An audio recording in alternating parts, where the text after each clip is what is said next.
Hello, friends. Welcome back to the Earthly Delights podcast. Today, our guest is Dr. Kate Dawson, who is a postdoctoral researcher based in NUI Galway. She is very passionate about psychology and sexual health promotion, and her areas of research include the influence of media on adolescents and young adults, sexual consent, measure, and intervention development. Kate, thanks for doing this. What's the crack? How are you? I'm very well, thank you. Thank you for having me. Pleasure. Really looking forward to this conversation. I guess what we usually ask the guests is to give us a bit of background about yourself. How did you find yourself in this area, or were there significant markers in your life that led you down this path? Yeah, I suppose it's not something that when I was younger that I kind of have always said, oh, I really want to do porn research. I went to UL for my undergrad and I actually studied European law and Spanish, and it really wasn't for me. I kind of found myself not motivated to go in, just did a kind of half-assed job of my undergrad, and I always thought that like academia wasn't for me. My parents were like really surprised when I told them I was going to go back and do a master's in public health. So I ended up doing a what would I call it? I think it was called co-op in UL. It was like a work experience, and 5 people from the university actually got to go to Ghana. Oh, So I signed up for this thinking, I probably won't get it. And I got to go, and I was living in Ghana for 7 months. And I went over there to kind of teach English in a secondary school. And I was also working in a leprosy rehabilitation center. And while I was there, I kind of started learning a lot about HIV, and teenage pregnancy was there was loads of teenage pregnancy going on, and what was happening in the school that I was working in was that lots of guys would end up getting to secondary school, but the girls would drop out maybe in sixth class because a lot of them would get pregnant, and there was a huge amount of HIV in the village. So I ended up contacting a friend of mine who worked back in Galway and got her to send over some resources to me, and I started teaching like sexual health classes, basically around like how are STIs transmitted, what are the symptoms, how can you get help. And I also liaised with the STI clinic in Galway and got them to deliver over like thousands and thousands of condoms wow. to their local health centre that we kind of left out that people could use.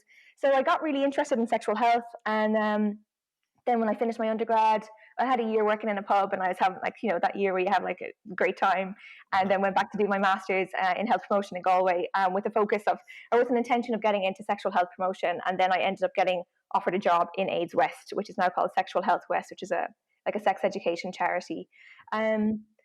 Yeah, and then from that, when I was working in schools with teenagers and stuff, we were finding that there's so many questions. Like at the end of each workshop, we'd give them a piece of paper and people could write anonymous questions, and loads of stuff was coming up, even for students who were really young, who were like the age of 11, 12, questions that really were only being prompted by them watching porn. And I was initially interested in how porn might be making young men feel about their bodies, especially their genitals. So I ended up doing a study for my master's on that. How was porn impacting how people see their genitals, basically.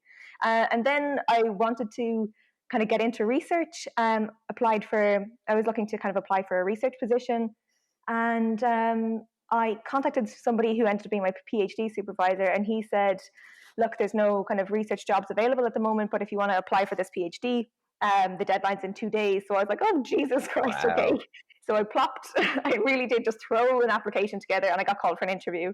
And then, they liked me in the interview, so I got it. So I had no intention of really ending up in research, but now I can't imagine what my life would be like without it. So that's me in a nutshell. Wow. Well summarized. I guess the first question that comes to mind is, why do you think that we are often relying on porn as a educational tool around sex? And or maybe I should rephrase, why do you think the topic or discussing sex is it's so taboo across the board? It seemed to be the same case in Ghana as it is in Ireland and other countries. Why do you think that is? Well, I guess in Ghana it was another level. We think that we're bad here in Ireland, but even I was really surprised that when my first kind of dipping my toe into sexual health work was around HIV prevention and stuff. And when I asked people who are living locally, we lived in this village called Abi, and asking them about like how willing would they be to like go and find out, or like go and get a test or that kind of thing. And most of them said that they just didn't want to know, and if they did have HIV, they just didn't want to find out because there was so much stigma around it. Okay. But so it's a cult it's a, it's a cultural thing. I guess in Ireland, we had such strong ties to the Catholic Church. The Catholic Church had so much impact or input into what we were taught in schools. I think still about like 60% of our schools are affiliated with the Catholic Church. And they then when we have RSE guidelines that were implemented in 1993, and that said, yeah, everybody should get sex education in Ireland. But it was, I suppose, depending on the ethos of the school, they could kind of pick and choose what content they wanted to cover. So then stuff that kind of conflicted with Catholic morality, like same-sex relationships or condom use, those things were left out. And then it's this sort of a cyclical process whereby the first generation to get sex education were getting really bad sex education. They weren't taught any skills and how to communicate with their partners, and they passed that down to their kids and their kids and their kids. And now we're kind of at a place where our RSE guidelines are just being updated at the moment, but we don't really have the implementation skills to, I suppose, to implement that effectively. So we're relying on teachers and parents to deliver this content, but then they're not supported in actually overcoming their own kind of qualms around sex. So it keeps going like that until one generation breaks that barrier. And Kate, can I just ask you before we kind of get going on porn and all the questions that we have lined up, what is your view on it? It's just that we're all working off the same page, and so that listeners kind of understand as well where you're coming from. My view on porn, because it's quite divisive. Some people are very anti and want it to be criminalized and made illegal, and others are very pro and they think actually we should just allow anyone to do whatever they want to do. What are your views? I'm kind of at a middle ground. Like, I appreciate that. I understand people's positions on it, and it might make them feel really uncomfortable. But porn isn't all bad. I think there are some good things that we can learn from porn, and I think that there are some really bad things that we can learn from porn. But at the same time, my position would be that like we don't place this much onus on any other type of media to teach us about something. We don't say, oh God, Friends was a really bad example of what relationships should be like, because we know what real life relationships are like and people can talk about relationships freely. But when we don't have another point of reference for sex, porn can become that like kind of primary source of information for people. But that's not how it should be. That's not really porn's fault. Overall, really, it's kind of the fault of wider society for not preparing people enough that they actually have the information that they need around sex. So in a nutshell, I'm like, yeah, I think that there's good and bad. But as there are certainly problems with the industry, certain with exploitation of workers at times. But in saying that as well, I know some people who work in the porn industry who treat their workers extremely well, who produce ethical content, who ensure that their workers have safe working environments. So like anything, there's not a clear-cut answer, and it's really bad or it's really good. It really depends on the context.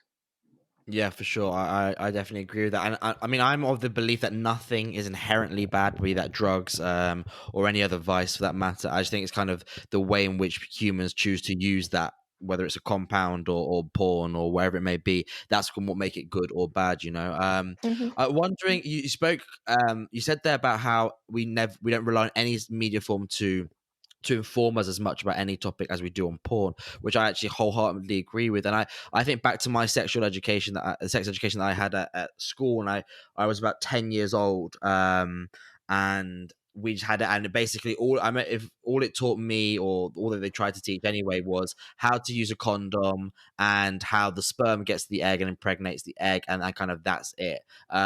Which in real life kind of sexual relationships isn't the most useful information, or maybe the most sought after information, but let's put it that way. I was wondering, when you think about sex education, whether it's to a 10-year-old or maybe in secondary school where people are maybe actually involved in sexual relationships, do you think that the lessons given should be far more or far less scientific to a certain extent, and actually just more kind of real life, using sort of real life examples, which would actually maybe make it slightly more engaging? Do you think that could be useful? Yeah, like I think you definitely need like a basic understanding, or like a good understanding of anatomy and physiology to understand like reproduction, obviously, but other things like sexual safety, physical pain, and like what might feel good for you, what might feel good for your partner. That all depends on your understanding of anatomy is going to be hugely important there. But I think, the sex education, the way that it's taught in Ireland anyway, is that it's a lot of information is thrown at people, but there's not so much kind of an emphasis on skills development. And really, if you can develop somebody's communication skills, they're going to be able to overcome a lot of the challenges that they might face when it comes to their sexual relationships. Sorry, I've lost my train of thought there. What was the question that you asked me again?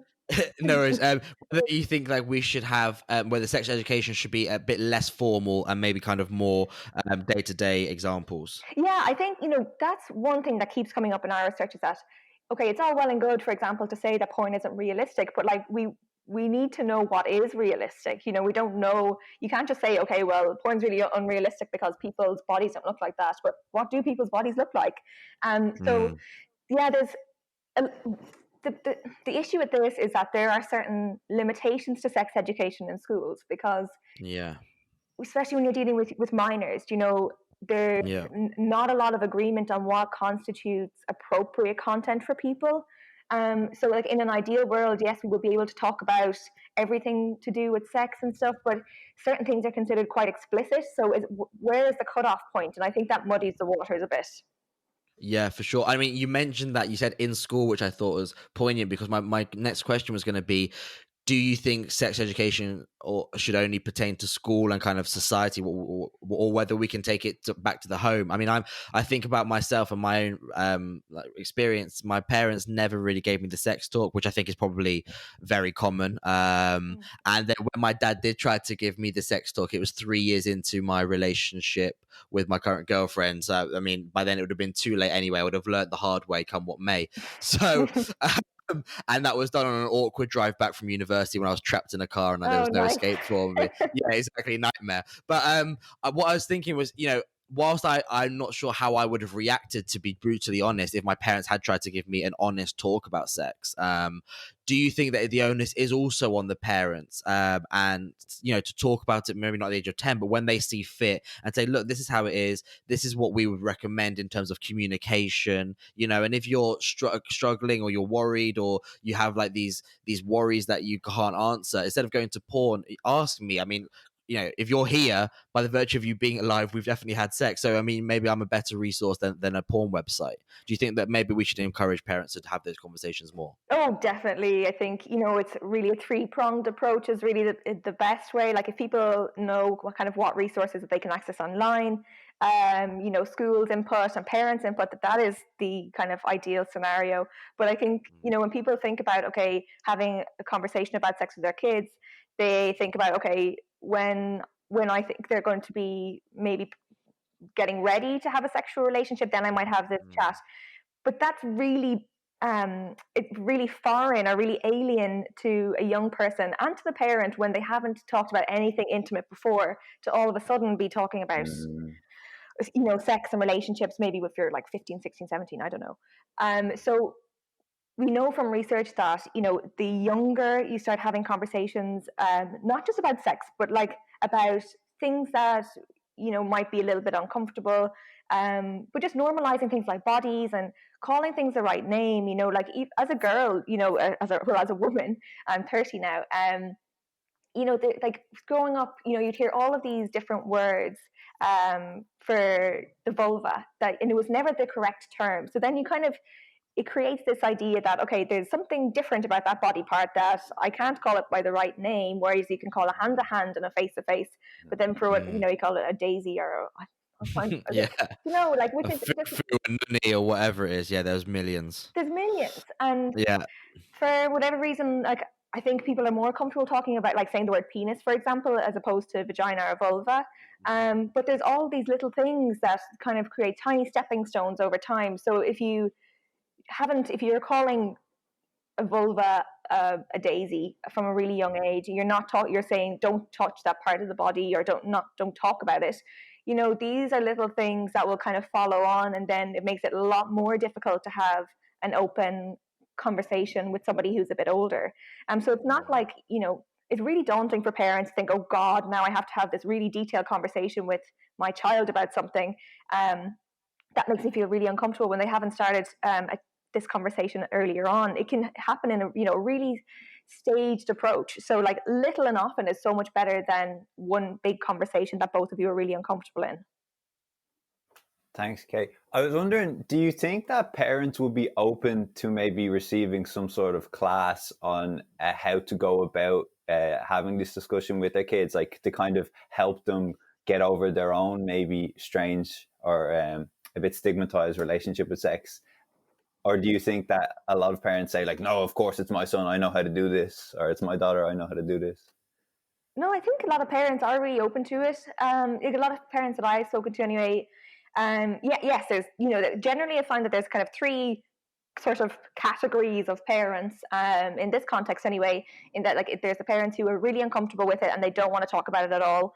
There's parents who are really uncomfortable with it, but they would like to have the confidence to talk about it. And then there's the parents who already have really good conversations with their kids, and unfortunately they're kind of like the minority. A lot of parents are open to it, but it's about kind of finding the time for this as well, and being, I suppose it's a wider kind of influence as well, that it's not just about parents picking up a resource and being like, okay, I'm going to read this and then I'm going to tell all this information to my kid. Like they'll be impacted on their peers and how their peers, like how their parent friends kind of approach these topics with their kids as well. Nobody wants to be kind of considered the abnormal one. I've spoken to a lot of parents who worry that if they talk to their kids at a young age about stuff like this, they're worried then that their kids will relay some of that information to kids in their school, and then they'll be the parent who's taught them something that other parents consider as inappropriate. So there's lots of barriers that you might not necessarily think of, but I do think that parents are becoming more open to these ideas now, and that a lot of parents do want to have these conversations. But I think one thing that parents really kind of need to remember is that they don't need to be the person who gives their child really detailed information about sex. The really important messages are good and important to share. But if you think about it in terms of, okay, I need to be the person to provide all of the information that they need around sexuality, that's too much. That's too much for anybody. I think a big part of the problem as well is that now that we have so much information online, it's really difficult for people to actually point towards resources that are helpful. And people are kind of just left up to their own devices, going online and figuring it out from themselves. But yeah, I do think that most parents are open to kind of learning more about their sexuality. And what we found from talking to parents about these things is that once they've started kind of if we even do a parent seminar, and we'd say, I don't know, give them whatever information. There's oftentimes parents will come up and be like, God, I never knew that myself. And that is actually really good for their sex education even as an adult. Does that answer your question?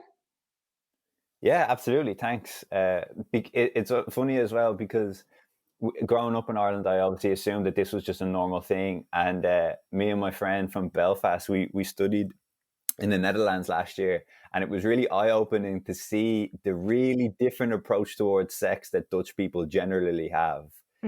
It's a lot more forward. There's no stigma or shame to it. There's almost like it's just a normalcy, and I couldn't help but think the stark differences between the two cultures and how they're so matter of fact about it there. Absolutely. Yeah. But I suppose they're so much more comfortable with like naked bodies and stuff, like families who walk around naked in front of each other. Yes. That would never really happen here. Well, not that I'm aware of anyway. Like I know that like my mom, like I would have like seen my mom naked when I was younger. My mom would be like, I think because we were girls, that we'd be comfortable around each other naked and stuff, but it wasn't something.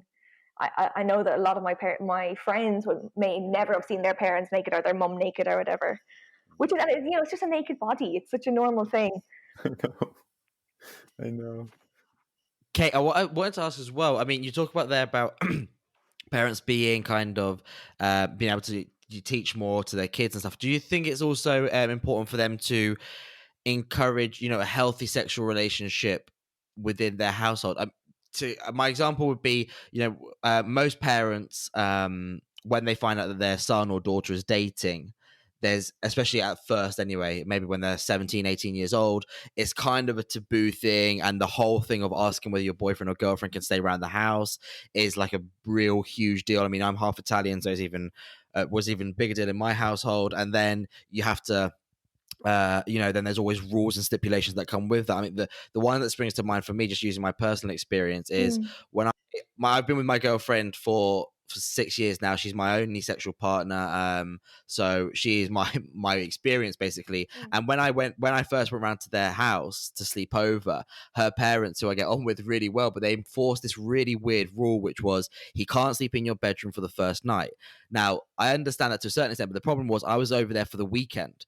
So all it meant was if I was planning to so if I was planning to use their daughter for sex and that was all it ever was going to be, then all I'd have to do is, abstain for a Friday night, but then Saturday and Sunday it was free to go, which I just felt like it just made no sense whatsoever. I mean, I guess it worked out in the end. We've been together for 6 years, but my I wonder whether you think, if we didn't have these kind of weird rules that we put in place of, oh no, he has to sleep on the sofa and this, that, and the other, do you not think it would be better to, to know that maybe your kid is having a kind of a safe sexual relationship within your house? I'm not suggesting, offering condoms on a platter, but rather than going to a party, getting drunk, doing it in a field somewhere in a bush or whatever, which is the stories that we all have when we're 16, 17 years old. Yeah, true. I think that's a good point, that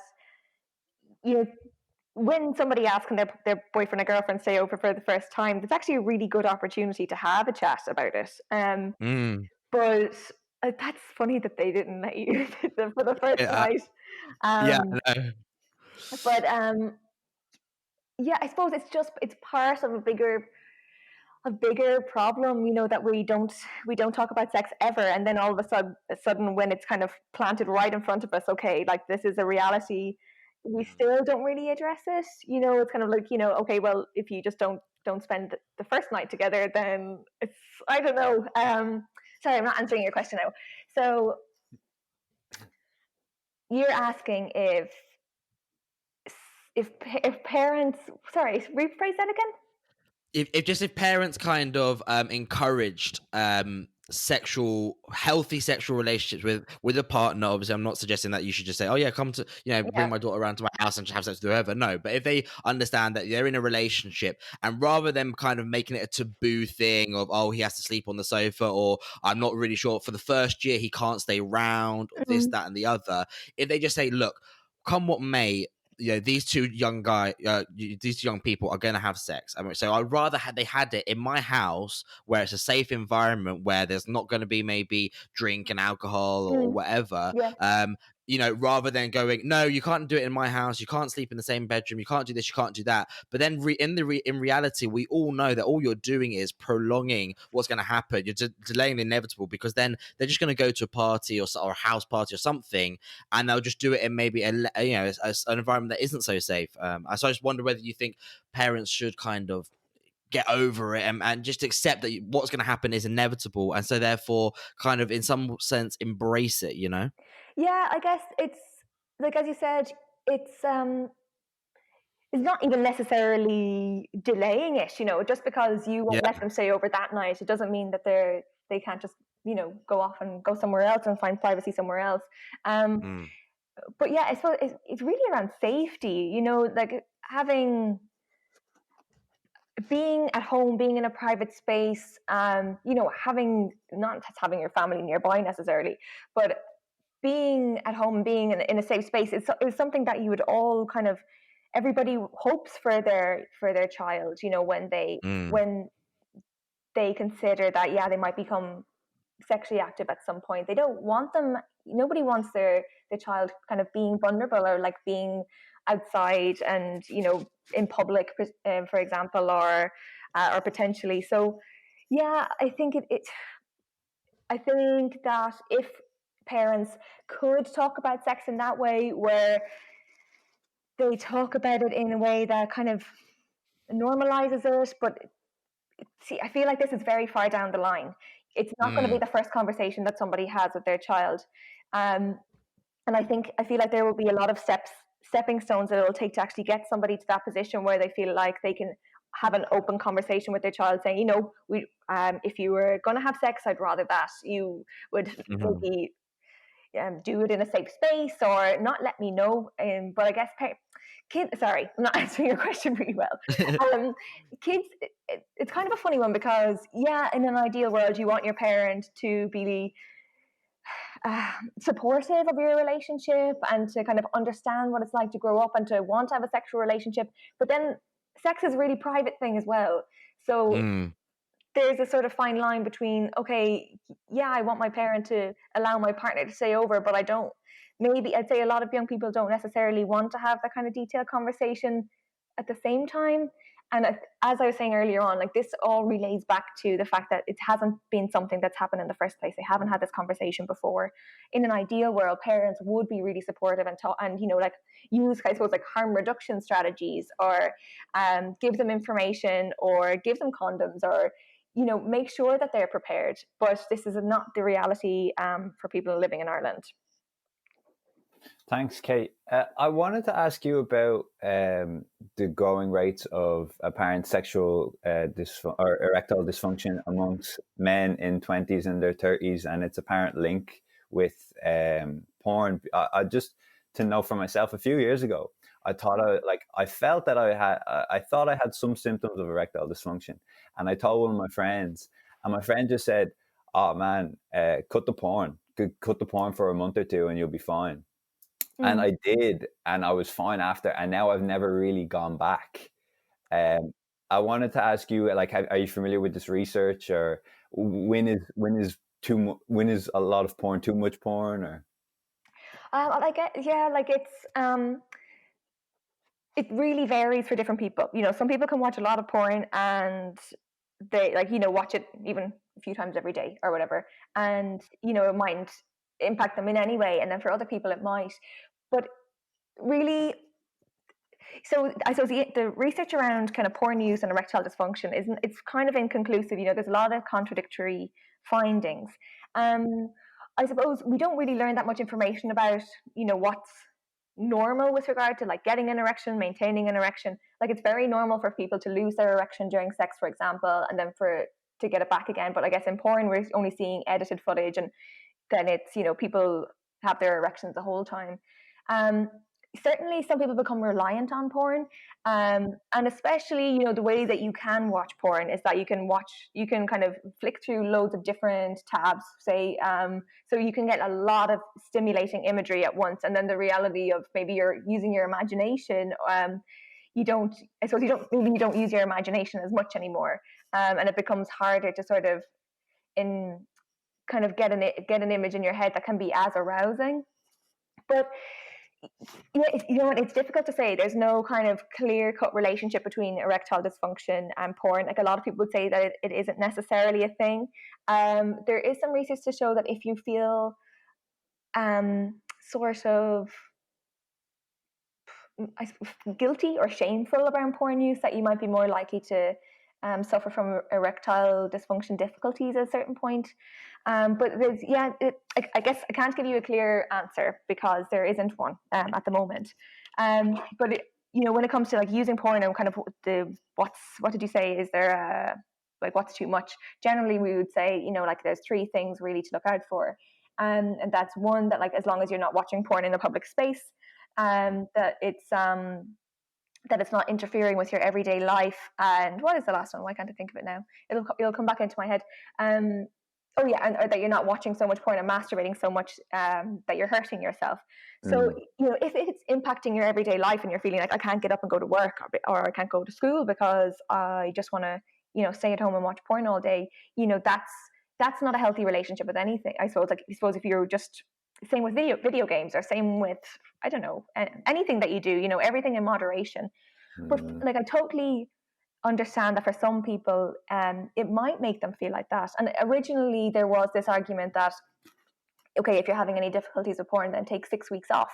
And it might just be that you need to kind of refresh your imagination or just get used to not using porn anymore. And people definitely, like as you said, you know, people do report feeling like that they rely so much on it for visual stimulation that when they don't have that visual stimulation, it becomes difficult to get aroused.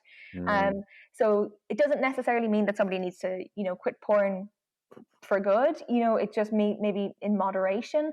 But it really, really depends on the person and in the context.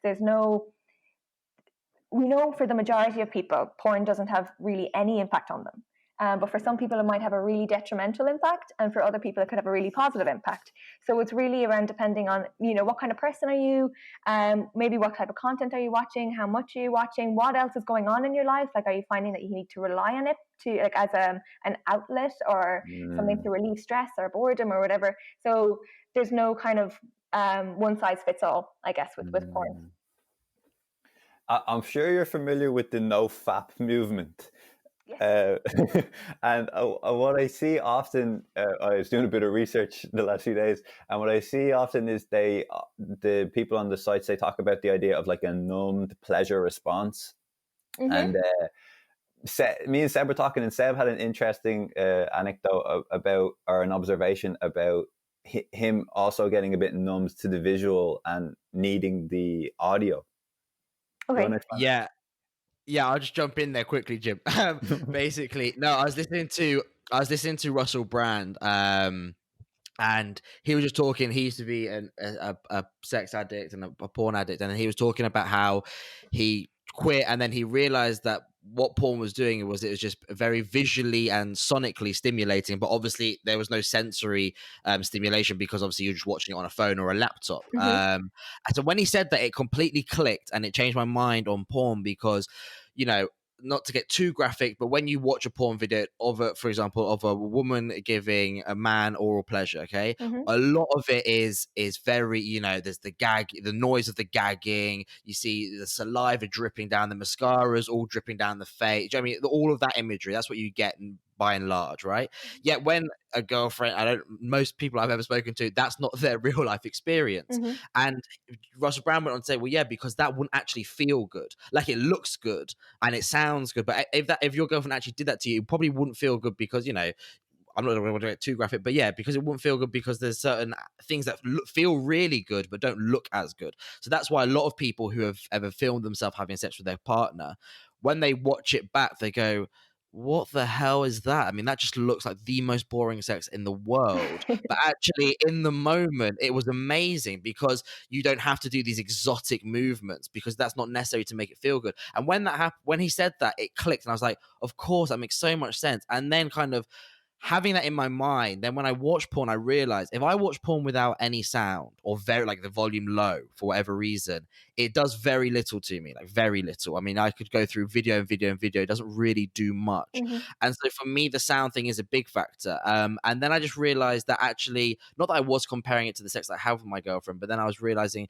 that it's impossible to compare, because what they're doing it. I mean, it's I suppose an art form in some sense, and they're doing it to make it look and sound good. But if if my girlfriend started making the noises that some of these porn stars make, I would say to her, "What are you doing? Like, what are we doing here? You know, this isn't realistic." But yet in porn, that's actually what we expect. And if we actually heard or saw realistic porn, quote unquote, a lot of us would find it boring, which actually now I'm even more, that's what I watch now, is I watch kind of, like, I guess you'd call it amateur porn, because the pro stuff, it's just, for me, it's too far out there. It's just like, this would never happen in a real life scenario where the girl is screaming so far that, you know, my nanny Milan can hear it. It just doesn't happen that way. Do you know what I mean? And so I've realized that, and then I was just talking to Jim about it, and I was saying it's weird how I don't think we ever kind of make that, or very few of us make that distinction between visual stimulation, sonic stimulation, and then actual sensory stimulation.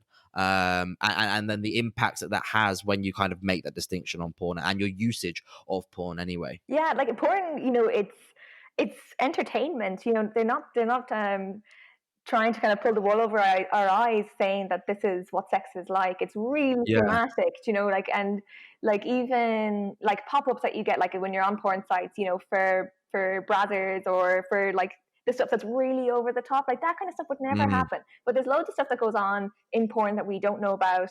Like a lot of the time, they'll be filming for maybe, so like it generally would take like an 8-hour working day to film a 20-minute scene. And Jesus. yes, it's a long day. Like it's really tiring, and sometimes you have to work with people who you don't like. Same with like any other job. So it's like they use loads of props, for example. So oftentimes, like guys would have to take like performance enhancing drugs so that they can stay erect for the whole day. So they might take Viagra and stuff, but then they have like, if the guy came early in the shoot, they'd use like fake cum and that kind of stuff, and like you don't see that at all. Like you wouldn't know that by watching it. Where like the ejaculate might like go flying across the room. It's like a lot of people don't ejaculate that way. So there's loads of stuff that goes on, within it to make it seem really entertaining. In the same way that like I always use this like driving analogy, like what. You don't watch what's that movie called, Fast and Furious, to learn how to learn how to drive. drive. And what driving is like. You're stuck in traffic the whole time, and you get lifts to school and whatever. That it's not like high speed car chases and stuff. But when you don't have that for sex, or you don't have a point of reference for something, then porn is really the only place where people are getting information. But yeah, as you said, what looks good doesn't necessarily feel good. Yeah. Exactly. And I wondered, I guess the follow-up question would be, I think we kind of all acknowledge that by and large, the porn industry is made for men, right? And their satisfaction. I wonder if, I know there is a feminist porn movement, but it's not yet mainstream porn. I wonder, do you think if mainstream porn was made in equal measure for kind of men and women's satisfaction, do you think we would see a far more realistic version of it? And then second to that, the kind of follow-up is there's been a big kind of almost boom in sex workers in the sense that the ones who film themselves and you pay for a subscription. So you almost have a relationship with that person, you kind of know them, and the sex that they, not all, but a lot of the sex that they do is a lot more realistic as well. Do you think that's kind of all tied in?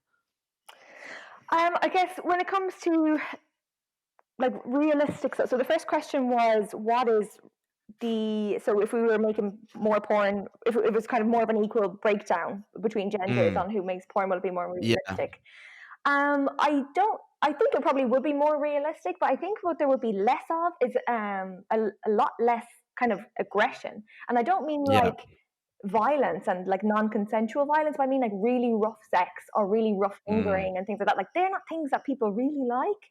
Yeah, sometimes you might like to have rough sex or whatever, but like in porn, like foreplay is really aggressive, and that like even in a really basic sex education class, you should learn that like the vulva is a really sensitive part of the body. The clitoris is the most sensitive part of the body for both guys and girls. Like it's really sensitive, and if you're touching someone's clitoris and being that aggressive with it, it's not going to feel good. But that's something that you see in porn the whole time. And I think, I worked with them on a project with this porn production company called Crash Pad Series, where they produce ethically produced content with queer couples. And like as you said, it's not as visually stimulating because it's actually two people there. Like the actors get to decide what they want to do. A lot of the time they really fancy each other. But some people that I've worked with or that I've interviewed then for studies and have said like, oh, would you ever consider watching this type of porn? They just say that it's not really the type of porn that they'd like to watch because it's so much slower. Like people do want to be entertained as well to a certain extent. And I think that they like that novelty because it's so sensationalist. Same way that you don't really watch a TV show that's, some people watch like Big Brother and stuff where they're literally just like hanging around the house and doing nothing. But I would find that really boring. You watch TV shows that are dramatized, that are like a bit of escapism, I guess, as well. That it is something different to the norm. So I think there would be a difference. If more women were involved in making porn, I think that we would see more agentic female performers. Or a lot of the time, like you might get like the man in the suit and the babysitter, and it's always the guy is in, not necessarily that he's he's not necessarily the dominant one, but the women in porn often lack a lot of agency, and the guys are doing stuff to them and they're telling them what to do rather than it being kind of a reciprocal relationship. And I think, just because I think when people think of female kind of only porn or porn for women, they think of, like softy, kissy, mushy porn. Like women like the same kind of porn that men do, but they, I think, kind of might empathize more with people in porn and think like, oh God, I don't want to watch that because I know that would feel really sore, or I know that wouldn't feel good. So I think that we probably more likely get porn that maybe could be used as an educational resource because they might depict things that actually might feel good. And then you were saying then second question, sex workers or the second question was, what do you think is kind of behind that boom? Because 10 years ago it almost didn't exist. 10 years ago everyone just went onto browsers or whatever it was, and now there's definitely a very real movement of people, number one, paying for porn, which I don't think has happened since the 80s probably, but actually paying for specific, whether it's a male porn star or a woman porn star, paying for their content, and it's a much more kind of realistic, not all, but a lot of it in general is much more realistic kind of version of what you would see in porn. They're normally filming sex that they have with their actual partners rather than getting another porn star colleague to come in. What do you think is behind that this kind of recent movement? Technology, really, I suppose, technological advances, and that people can do this, and that they're making people who are kind of porn performers then, who are maybe doing solo stuff or stuff with their partners at home, they get, they can make decisions around what they do, who watches them, what they charge. They don't have to feel pressured into doing any scenes just so that they can get paid. And that happens in the porn industry, where you might start off in the porn industry just having to do kind of basic enough scenes, and then in order to kind of stay fresh or stay interesting within the industry, you have to do more varied things, and they might be things that you don't necessarily like doing. So I think it's a lot more, what's the word? Personable? No, not personable. I guess intimate. Intimate. Thank you. Thanks. It's a lot more intimate as well, and that you get to choose the performer that you want to watch, and you can communicate with them. So that might add to the eroticism of it as well. That you kind of have this personal relationship with them almost, and that might be kind of a turn on for certain people. But I think that really overall, well, technological advances for sure, and the whole idea that you have more ownership over the content that you produce. I think that's definitely hugely a part of it for women anyway, who would be, because there's so many. I suppose the deal is in the porn industry, there's loads of women who go into the porn industry every year, and there's not so many men. So men end up being able to, are kind of in high demand, whereas women would need to do more varied things to kind of to stay kind of, I guess, to get any attention, because there's so many new faces in the scene, and you'd have to give a certain percentage, maybe of your earnings, to like buying clothes or going towards like scene preparation for the next few scenes or whatever. But you really have control over everything that you do when you can kind of shoot a home video. So I think that's probably why there's been such a huge surge in it. Yeah, just to pick up on that point, I also can't help but feel that we really are searching for intimacy. And even you saw the recent media surrounding normal people and the sex scenes there, and a lot of people were praising the intimate nature of the sex scenes. And I think maybe that mainstream porn kind of takes away from the intimacy that can make sex really good or enjoyable, and they maybe correlate sex with intimacy, but maybe that's not necessarily the case. And I was reminded of this quote from this bloke, I can't remember his name now, but he said that connection is the biggest aphrodisiac. And I definitely felt the same as well, where sometimes I've had sex and I've just felt a bit empty after, because it was just the act, rather than some partners that I've had where there's actually an intimate connection. There is a big difference. And totally, yeah. Yeah. And I just can't help that maybe unconsciously we are believing this lie that like sex equals intimate connection, I know what you mean. That's a good point. Like I was talking to somebody the last day. I was talking about the limbic system in your brain. It's basically like your kind of arousal center. And like I suppose a lot of the information that we get about people's bodies and how you would, how you kind of give your partner pleasure. There's like, say for example, if you're talking about giving pleasure to a woman, there's all like, oh well, if you touch the clitoris or whatever, then that's going to give your partner pleasure. But it's Mm-hmm.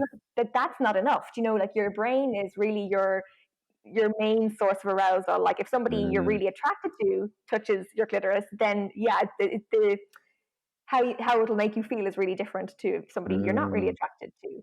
So it's the part of connection is a huge part of sex. Like it doesn't necessarily mean that you have to know them really well, but you kind of have chemistry, I guess, is the main Yeah. thing. But yeah, no, I totally understand what you're saying there. Yeah, sorry. Okay, sorry. I have a really bad head cold today, so my brain just keeps going all over the place. Oh, it's going great, Kate. I guess this would be a nice time for you to tell us about your work with porn literacy and how did it start and how do you see progressing? So yeah, as I said, my background was in sex ed, and I started. I suppose I started realizing that any time that I went to kind of any sex education trainings and stuff, and they were talking about porn, they were really a lot of the time they were just talking about the negative implications and that it's really bad for you and that can be addictive and that kind of thing. And that wasn't the experience that I had had or that my friends had had. So I started kind of looking into it a bit more, and I suppose one of the first studies that I did as part of my PhD, I finished my PhD back there in August, was. Congrats. Oh, thank you. Thanks. So, yeah, I was talking to young people about, like what do they think sex education should look like with regards to porn? Like, what's the kind of important information that people need to be able to challenge the ideas that porn or the messages that porn might portray, and what are the things that they need to know about realistic sex, basically. And then loads of my participants were saying that there are some things that are really good about porn, in that you can. You might learn about different positions, or it can be really arousing. It can help you for masturbation. You can watch it with your partner, and that could be a real turn on. Lots of different things like that. But then on the other hand, there are some things that were, quite problematic, depending on the content. Like that they can portray a lot of not only aggressive but maybe non-consensual or harmful behaviors. So it was very clear that there's not this clear-cut thing and saying like all porn is good or all porn is bad. So I started reading up around the media literacy research, and media literacy, is basically having like media skepticism or media kind of critical thinking skills around media, so that you don't watch something and take it as kind of matter of fact. And as an adult, that seems really straightforward. You're like, of course you wouldn't watch media and think, oh, this is how the world is. But what we know from our research anyway is that like a lot of young people do think that porn is quite realistic, because there's no kind of alternative for them to learn from. So yeah, I started working with young people and developing studies that would look at, well, what are people learning about sex from porn? Like, why are they going to porn to learn about sex, and what are the things that they feel it can teach them? And at the moment I'm working with people so I've got an interview now with this guy, Mike Quasar, on Monday, and he's a really well-established porn director, to kind of develop video content for an intervention that I'm developing with the Active Consent Program. So we're gonna talk about like all the kind of behind the scenes stuff, and really challenging this idea that what you're seeing is realistic. So at the moment we're developing probably a 6 to 8 part online intervention, and that's going to be targeted at teenagers. So it's like 16, 17-year-olds in secondary school, and that's really what we're working on so far. But yeah, a lot of my research would be around, okay, well, how can we teach people about realistic sex, and challenge this idea that porn is giving them an accurate idea of of sexual relationships, but I suppose letting it be broad enough that we don't have to be really specific to certain porn content, because like porn is so varied, you can't cover everything. So it's not just enough to give them information about what's unrealistic about porn. We need to be able to get them to kind of develop critical thinking skills around challenging the messages that porn portrays. Say, for example, like with stereotypes, like there's loads of stereotypes in porn around, like, say, like Asian women or Latina women or anything like that, or gay men, for example. So it's not enough to just say, oh, porn portrays loads of stereotypes, and these can be kind of harmful for people. You need to get them to really understand, like, where do stereotypes come from, identifying stereotypes themselves, in, like, saying, like, asking them questions about how porn portrays stereotypes, rather than just telling them that it does. So we're kind of using a lot of these methods to get young people kind of thinking critically about porn, and hopefully piloting it. The aim was to pilot it around now, but obviously everything is kind of closed down. So the aim is hopefully when we get back into schools in September, that we'll be able to pilot it and evaluate it and roll it out then, as far as we can. That's the plan. Perfect. I mean, that sounds really interesting. I wish kind of we had that when we were younger. You said something there about talking and learning about what the realities of sex are, maybe what more real kind of sexual relationship may look like. And it strikes me that whilst we've definitely spoken about what can sex ed do in schools, so whether it's your teacher giving you that, or someone comes in and gives that lesson, and what parents can do. I think there's a big thing that we could do. Jim's all about holistic. I think there's maybe a big thing that we could do holistically, which is we all have to kind of talk about sex, or most of us do anyway, with our friends, but normally with the friends of the same gender, right? I was always a bit of an outlier because I didn't mind talking about sex, be it to my mates who are lads or to my friends who are girls. To me, it made no difference. But what I didn't realize that I was doing this, but subconsciously, when I was talking to my friends who were girls, I was kind of learning what it is that in general, obviously everyone has their own likes and dislikes, but in general, what it is that a girl likes or dislikes. And so then before I even had my actual first sexual experience, I kind of subconsciously knew, oh, they prefer this, they like that. Do you know what I mean? Yeah. And I wondered if maybe we could, because I also, and you spoke as well, actually, sorry, there's like 2 points, but you spoke as well about how sex, not necessarily, porn, sorry, not necessarily is aggressive, but that there's a less of a kind of symbiotic relationship between the man and the woman. It's more the man doing things to the woman, right? I realize that that's very much the case in the vocabulary that men use when they talk about sex amongst their friends. Excuse the profanity, but it's a lot of "I fucked her," "I flipped her over and did this," "I did that." Right. Whereas the minute a girl is in that group, if they are going to have that sex talk, it might be the exact same story, but the way it's told is completely different. It's, we had sex together, we did doggy, we did that, and all of a sudden it becomes, oh, this wasn't the way that you were telling the story, right? There's two very different stories, but actually they're the same because the audience is different. And I was wondering if we kind of promoted the different sexes, male and female, to have those conversations, just honest conversations with each other about sex. It doesn't have to be your girlfriend. I'm just thinking about friends. Like, did you hook up with that guy last night? Yeah, he did this, and I didn't like it, or he did this and I loved it, or whatever. Then I think maybe we would actually learn more as we go along, and not put all the onus on someone like yourself who has to create these videos, or teachers or parents, because ultimately I think we feel most comfortable with our friends talking about it. Yeah, true. I suppose you kind of might be lucky to be in a friend group like that.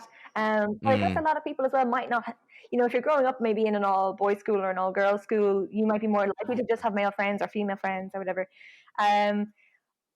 Yeah, like, I guess even pairing it back to the type of sex education that you have, it still would be kind of quite commonplace to split guys and girls up for sex education that they get in school. So it makes it even more difficult then.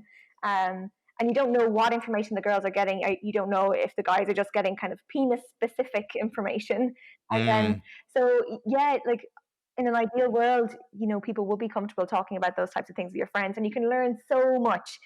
My poor friends were, my friend Conan, like, when I started getting into sexual health work, I would ask him so many questions about his body and like, and what happens as a guy, and like asking about wet dreams and all these kinds of things. I was so curious. But like, that was so valuable to me because, like, I only have one perspective, and obviously different women have so many different perspectives as well, but I can only talk about it from my perspective. And of course, having that, having the opportunity to talk about those things for guys and girls, I think it would end up meaning that so many more people had better sex, and so many people might be more like less disappointed or hurt. I think a lot of the time sex can be quite painful for young women, when their partners don't know what they're doing. Um, Yeah. and it's the same, like one thing that we hear quite often in schools would be like from young couples, that the girls often get like hurt by the guys when they're fingering them because they're way too rough, and then the guys always complain that the girls give them really weak hand jobs because they Yeah. can't hold their penis like as tight as they want it to be held. But that's because women are so much used to like being more gentle with their own bodies. So like if we could just talk about this, it would get over so many crappy sexual situations.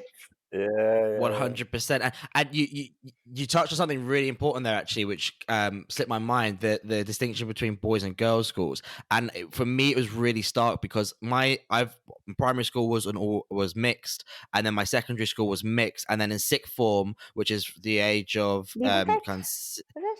yeah, I think same. Yeah, so like 16, 17, 18, like the 2 years you do before you go to university.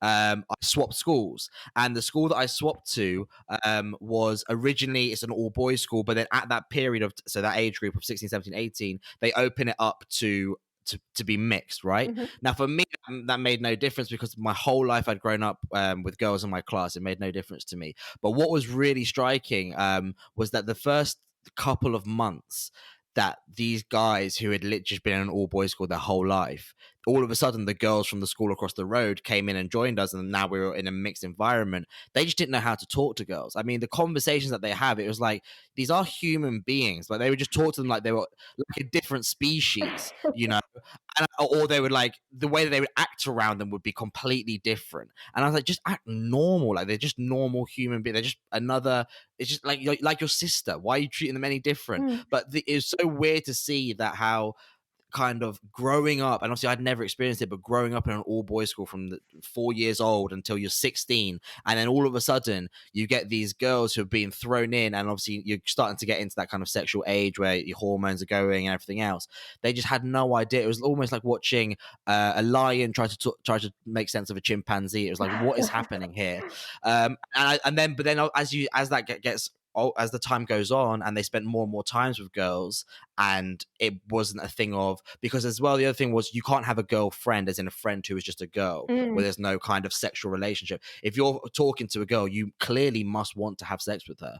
I mean, otherwise why are you talking to her? And it's like, well, no, like if you grow up around girls, they're just like anyone else. Like, you have girls who you're friends but you have no sexual interest in, and then there's girls who you definitely want to have a sexual interest with, but whether you can or not is a different question. But they didn't see that platform, they didn't see that way of looking at it. And then as I met up with them later down the line, and now most of them have got girlfriends and they went to university and this, that, and the other, you see that there's so much more natural around girls, and they don't see it as a weird thing anymore. And it was just I just wanted to make that point, because I think some people don't take it into consideration how much that can impact you when you grow up. If you live in a very kind of female or male dominated area, and then all of a sudden you're thrown in with the opposite sex, and can be quite daunting. I realized anyway. Yeah, I was actually talking to my partner about this the other day. Like, so we kind of, so just for example, like a friend of ours who went to an all girls school, she would get really, really jealous of her boyfriend's friends who are female. Whereas like I went to a mixed school, and so did John, my partner, and that's never been an issue for either of us. Like, it's totally fine with either like me having guy friends, him having girlfriends, or whatever. But I think it's really stifling on the types of relationships that you can have. And as you said, like, it's really unfortunate then that it kind of turns every potential male female friendship there needs to be some kind of ultimate objective of maybe like having sex with them or getting into a relationship with them, and you're missing out on so much fun. Like, guys and girls can be really different, but you can like learn so much from each other. And like, I think some of the best crack that I've ever had would be with, like, when it's all the guys and the girls hanging out together, because it's a different type of fun that you have. But it's really sad. And I think that especially in a lot of all guy schools or in all girls schools, it kind of breeds a lot of unhealthy attitudes towards the opposite sex. I think there's some research that shows anyway that if you go to an all boys school, that you're more likely to hold I suppose to be like more accepting of rape myths, or to like hold some of these like really toxic values with regard to masculinity and, you know, like male dominance and female submission, and kind of you're more likely to believe or to ascribe to these kind of traditional roles that aren't true in society, or to be like less respectful to somebody of the opposite sex. So yeah, I think I don't know how many schools in Ireland are opposite sex until, God, I split their different gender schools. I'm not sure, but I certainly in Galway, like where I grew up, there's a good few of them anyway, and you can tell the difference. You know, I went to like a mixed school called the Jez, and there was loads of, you know, in TY actually we had loads of people come in who were from like all girls schools, and just as you mentioned, like the way that they interacted with the guys was so strange. You know, like they Yeah, couldn't have the crack it with really them. It really was, and you're so right. I mean, I have a load of friends that are girls, and I hang out with them just by myself. With that, with just me and some girls. My girlfriend is no jealousy whatsoever. Or when we all get together, and the conversations that you have are so different as well, and which is what I like. Because if I'm in a certain mood, I want to just talk to my lad friends. But then if I'm in another mood, maybe I actually prefer to have a conversation with a girl. And I think people lose out so much on those kind of cross gender benefits because they just, oh no, I can only have lad mates, or I can only have female like girl pals, and then the other sex is purely for to be my boyfriend or to be my girlfriend, and that's that. And I'm like, oh, you're missing out on so much more though. Yeah, and even I think for male mental health, you know, I think a lot of guys For find it sure. harder to talk. I know even from my friends, you know, they'd say like they might open up to me about something that they'd never tell their guy friends. And like if you don't have any, Yeah. like, not that it's the role of women to, you know, kind of to fix all of their guy friends' problems, but it's such a shame, and it's really detrimental to somebody's health when they can't have those conversations. Or I think growing Yeah. up around women, or even having sisters, or you know, for girls having brothers and stuff like that, can be really helpful in understanding your emotions a bit better as well. Yeah. Yeah. And what you said, Kate, actually is precisely because I found that 100%. I prescribe to that idea 100%, that having girlfriends allows you to open up better with your mental health as a man. And the reason that is precisely because women don't try to fix things. Because a lot of times I speak to my male friends, and that's what this whole podcast is about. It's about talking to anyone if you have mental health problems. And a lot of the times I talk to them and they're willing listeners, but unfortunately, I think it's in the man's DNA, generally speaking, to try to fix things. Okay. And so they'll always try to give you some advice. Oh, do this, do that, go on a run, speak to this person, don't do this. And it's like, I'm not talking to you for advice. I'm just talking to you to get off my chest. Whereas I found it's only in my experience, but my friends who are girls, they just listen a lot better. Now, some will offer advice, but a lot of them will just sit there and listen with you. And it's precisely because I think women don't intrinsically feel the need to fix this thing right away. They don't see everything as a problem, that it allows you to have a much more open conversation with them. Whereas a guy, it's not necessarily that we don't want to hear about the mental health at all. I think it's just more the fact of, oh, what you're telling me is a problem, and the reason you're telling me specifically is because you're looking for me to fix it. I think that's kind of the intrinsic kind of thought process that happened, and that's why I 100% benefited from having friends who are girls who I know I can call, and if I'm having a problem with it with my girlfriend or with a family member or just something personal, I can tell them, and there'll almost be silence on the other end, and they'll just let me get it off my chest. And sometimes they won't say anything, and it just makes me feel a lot better. I think guys have a lot harder time dealing with that aspect of things, for sure.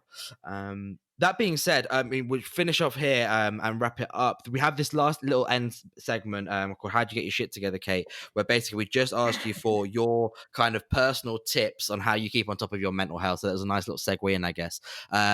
So hopefully, maybe anyone listening could maybe adopt some of your techniques, or yeah. So no pressure. I'm no expert, God. No worries. So what do I do? So I really like working out. And now, actually, since I started kind of in lockdown, I've really let that go. And I've kind of started feeling bad about myself and being hard on myself for not exercising. But I think chatting to people, God, like talking to my friends, I've got some incredible friends who are just so supportive, but like at the same time, I suppose I'm the type of person who I take things quite personally. So just for example, like some of the stuff that comes up with regard to my research, like I get a lot of online abuse and that kind of thing. And when that first started happening, so I went on this show in the UK about a year ago, this morning with Yeah, Amy yeah, yeah. Holmes and stuff. A And national staple. huh? A national staple, that is. Yeah. So I quit. But I got so much online abuse after that, and it kind of continued. Like I still get quite a bit, people calling me a paedophile for wanting to like talk to teenagers about porn, and these kind of misconstruing things that I'm saying, and saying that like I want to show kids porn and stuff, which is absolutely not, and not I don't do that at all. But like I would take that really personally. So I find like talking to people, and like not being afraid to like go to therapy and go, like talking to like a counselor, a psychotherapist if you're having it, if you need to kind of get through an issue. So I would have like gone in and out of therapy a couple of times in my life, and I find it really helpful. In becoming like in kind of just becoming more resilient. But what I've actually started doing now that this isn't something that a lot of people can take on board, but I started doing stained glass, and I love it. So like having an outlet or like having a hobby, something like I find that when I'm doing my stained glass stuff, I'm crap at it, by the way. I've only started, but I really love it, and I find that it's a complete shut off from everything else. Like I just stick on Spotify and like I won't think about anything else except for just like cutting the glass, sticking the glass together, and like, oh, what will I make next time? And I love it. I think having a little escape from reality can be helpful as well. I think what I used to do is take too much on. I would say yes to everything because I was an early career researcher. I still am. You kind of want to build up your CV and stuff. Learning to say no is one thing that's really helped me. If I'm having a bad day, I won't put myself under pressure to go out and meet somebody, or I won't take on an extra job, or I won't do this. So putting myself forward, putting myself first, I guess, rather than prioritizing other people, was something that I've had to learn over the last year or two.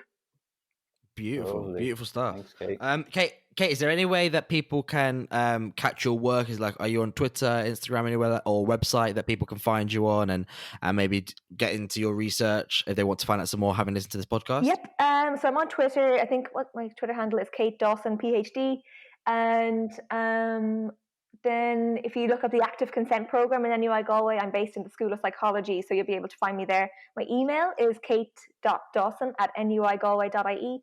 You can contact me, and yeah, I guess then my like Facebook and Instagram are all kind of private pages and stuff. But okay, yeah, Twitter would be a good place to catch me, and I would post about like any recent papers and stuff that I have published. Fantastic stuff. Thanks, well, guys. No problem. Yeah, thank you so much for coming on, Kate. Guys, anyone who wants to catch Kate and find her on Twitter or anything, that will obviously be in the show notes. And who knows, maybe you'll even find some stained glass decking your local cathedral or church in a few years. But yeah, for anyone who found this enjoyable, please pass this on and maybe help you reflect on your porn usage. Or if you think someone else might find this enjoyable, pass this on. Like, rate, subscribe. Until then, stay safe. Thank you, guys. Bye.